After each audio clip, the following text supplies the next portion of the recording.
Hello my friends and welcome back. Thank you very much for being with me again today. If you really want to know how United States really operates in the foreign and world affairs, you just have to look at this matter that I will discuss while I'm reading this article.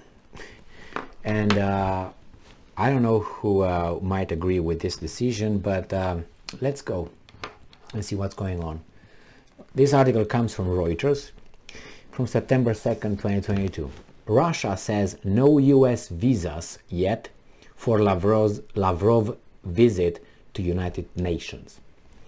So, United Nations. Russia has asked for 56 visas from the United States to allow Russian Foreign Minister Sergei Lavrov and his delegation to travel to New York for the annual gathering of world leaders at the United Nations this month, but so far has received none.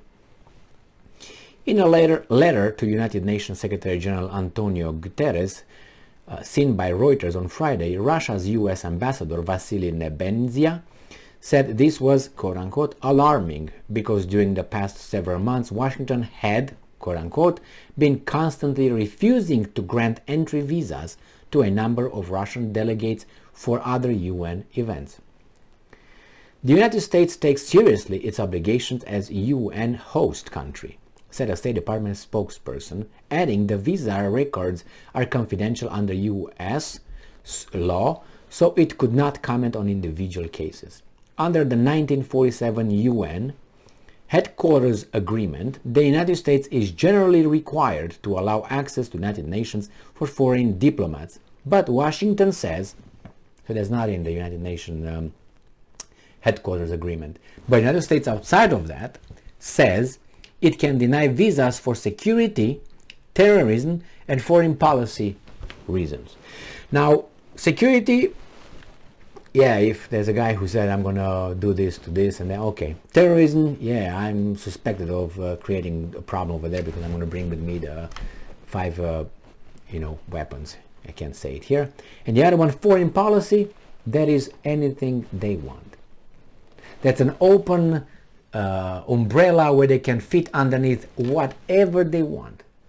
Now, the United Nations is not United States' organization. It's just the headquarters, the place where these people are coming to speak and communicate. So, you're just a host that has the building over there, but you are not the organization. All right. So the relationship between I don't care what these guys say. We process hundreds of visas every year for Russian Federation delegations to UN events, said the State Department spokesperson, adding that applications should be submitted as early as possible to ensure timely processing. That's great. This is especially important because of Russia's unwarranted actions against our embassy in Russia, including the forced termination of... But it's not about United States and Russia here. It's about United Nations. But anyway, including the forced termination of local and third country national staff. You have an embassy over there. Russia also has an embassy in Washington, D.C. So that means that they can come to the embassy but not the United Nations, according to you, if you try to make a comparison or the same line. So it says that against our embassy in Russia, including the forced termination of local and third country national staff, which you started. You started first, the Russians matched you. Remember, tick for tack, whatever that's called? Yeah, you do this, I match you. So I remember first time when that happened was under President Obama, the freedom lover, who was very upset, and he kicked out, I think, from Seattle, Washington, or something like that.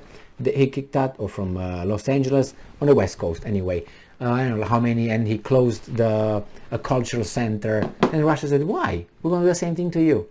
And they did. And then the Russians, Americans again, the Russians again, the Americans again. The Russians never did anything, not never, I won't say it because I don't know everything. But I have never heard of the Russians imposing first sanctions on staff. The same thing with any other country that kicked out Russian diplomats from their countries. The Russians just said, okay, reciprocity right here.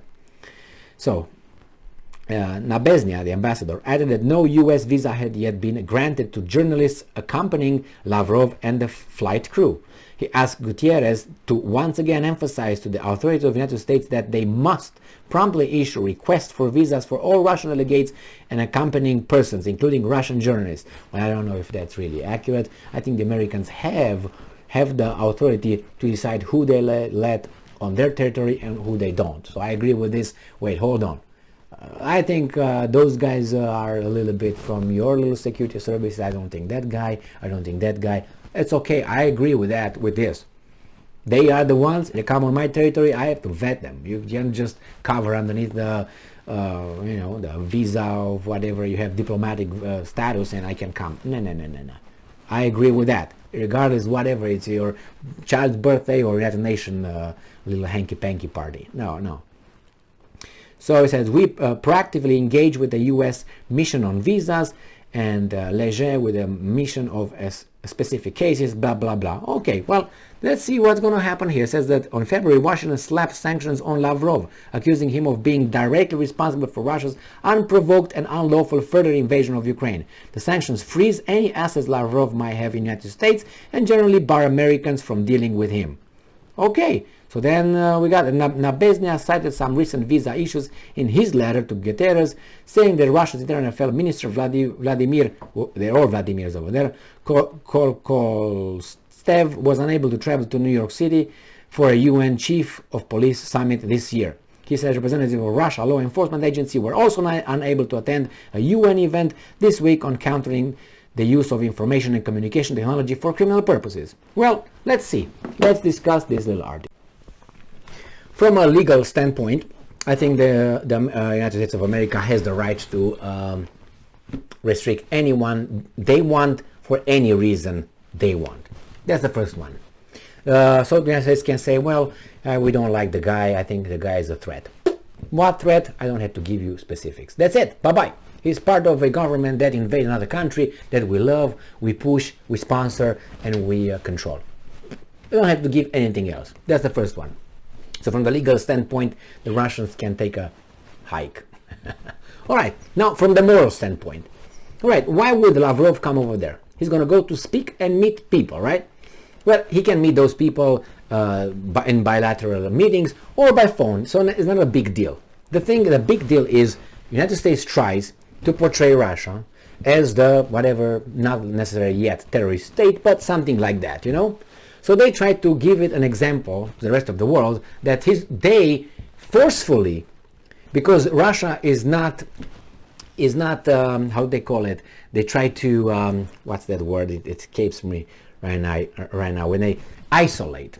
They try to say Russia is isolated. We're going to isolate Russia. No, Russia is not isolated. Russia has bilateral relations with the rest of the world, except about 10 or something, now that the weasel started listening to you. And that's it. You isolate yourself with everybody else by imposing on too many people restrictions. You isolate yourself from everybody else. That's a reciprocity process here. Now the thing is like this. They're afraid Lavrov might talk. Might attend some interviews, might be on the television. Maybe he's going to have some speeches at the United Nations. That's why they're afraid. So what do? Instead of countering with arguments, which would be in my civilization, used to be like that, you know, when you have disputes, you fight with ideas and you fight with brain and so on. But no, these guys take the other way, other kind of cultures, not civilizations, where they will impose something that nobody will hear about you. You will nobody will know that person exists. So I don't have to debate it. So the other option doesn't exist. So I eliminate the other ideas, the opposite, statements, arguments by burying that person, not allowing that person to show up. That's the way this is happening. And if I don't want to hear it, I put my hand in the ground and I'm not going to hear it. But it doesn't mean that disappears. That's still there. You see, when children are embarrassed by something or are scared or you point out they lied or something, what they do? They do this. Why? They want to hide, thinking that by doing this, they will hide. That's a psychological thing. It's not Emil Kosman saying that. Psychological thing that they think that by this, they don't want to be there. They want to be out. Fight or flight. flight right there. And by this, they eliminate the existence of the situation. Unfortunately, they can't. This is what NATO says right now. They don't want to hear anything, and if they think that they impose this guy restrictions to show up, that issue, that guy, those ideals, that civilization disappears. But it's not. That's a child-like behavior, and the ideology has that level of a toddler.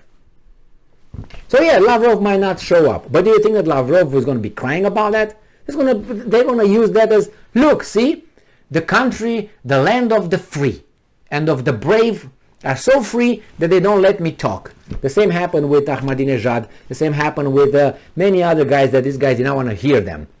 Look at the foreign minister of Iran. Again, I can't remember his name. He was a smart guy anyway, when Ahmadinejad was in charge. He was the guy who negotiated with the United States and so on when they had the first negotiations with the nuclear deal. He was the guy there. I knew his name by heart. I can't, because he's been, what, 5 years, whenever I can't remember whatever his name, Aziz, I don't know if it was Aziz, but anyway, Avzaz, great guy, intelligent, like Jankar Star or whatever his name is, foreign minister of India, fantastic guy. That guy was smart. I liked him. He was smart. I give him that. I mean, intelligence could be used for good things or for bad things. Well, behavior and actions will speak about that. But you can't deny the guy was smart. Unlike others that I can point in the guys that are currently in charge of me. So, don't give Lavrov. He's not going to go anywhere. His ideas or the countries or the culture or the civilization or the tradition, Russian, he's not going to go anywhere. You're just like a toddler. I don't want to hear it. I don't want to hear it. And you are not going to hear it in United Nations. That's all. That's all. Good job. But people like me and like others will say, so what's wrong with this guy showing up and talking? What are you afraid of? You want to make an example of them? With how? Preventing them to show up instead of debating them? Debating, you don't have to fight them. Debate, use this, but you know that you can't debate them because, it's you can debate if you say, there's no moon in the sky, and the other one says, yeah, there's a moon in the sky. You don't want to debate that person. You do not want debate. So say, well, I'm not going to debate you because you're a bad dude. There you go. This is what happens here in my assessment. Thank you very much for being with me again today. Stay strong, stay smart, look for the truth, and be just.